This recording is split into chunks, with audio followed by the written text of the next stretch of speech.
আজকে আমি গরুর মাংস ভুনা করব। তার জন্য মাংসগুলো ভালো করে ধুয়ে নিচ্ছি।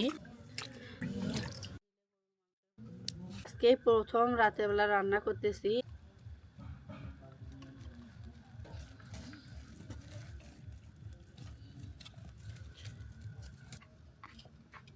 জালটা ধরে গিয়েছে, এখন আমি চুলাতে কড়াই বসিয়ে দিচ্ছি। গরম হয়ে আসছে, এখন আমি দিয়ে দিচ্ছি রান্নার সাদা তেল। সামান্য পরিমাণে হলুদ আর লবণ দিয়ে নিব। এখন আমি আলুগুলো মেখে সুন্দর করে ভেজে নিব। আলুগুলো ভাজা হয়ে গেছে, এখন আমি কড়াই থেকে উঠিয়ে নিব।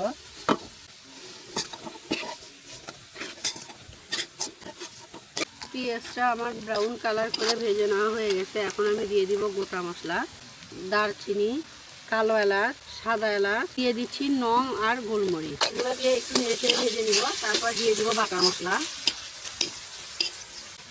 দিয়ে দিচ্ছি রসুন বাটা, আদা বাটা আর জিরা বাটা। বাটা মশলাগুলো আমি একটু নেড়ে ভেজে নিব যাতে কাঁচা গন্ধটা চলে যায়।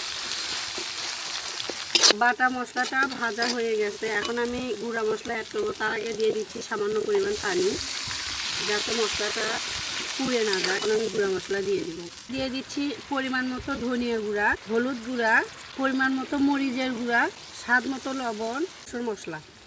এখন আমি মশলাগুলো নেড়ে ভেজে নিব। আপনারা দেখতে পাচ্ছেন আমি মশলাটা অনেক সুন্দর করে কষিয়ে নিয়েছি, উপরে তেল চলে আসছে। এখন আমি দিয়ে দিব মাংসটা নেড়ে মশলার সাথে মেখে দিব।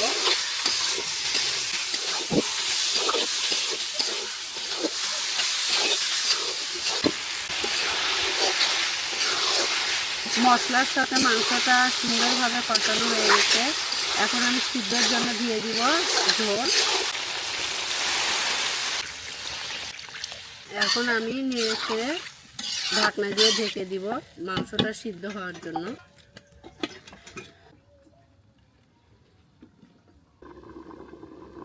ভুনাটা স্বাদ বাড়ানোর জন্য আমি দিয়ে দিচ্ছি কয়েকটা আস্ত কাঁচামরিচ। এখন আমি ঢাকনা দিয়ে ঢেকে আর কিছু সময় জাল দিয়ে নেব। আপনারা দেখতেই পাচ্ছেন আমার গরুর মাংসের ভুনাটা হয়ে গেছে, এখন আমি নামিয়ে নিব চুলা থেকে। নিচ্ছি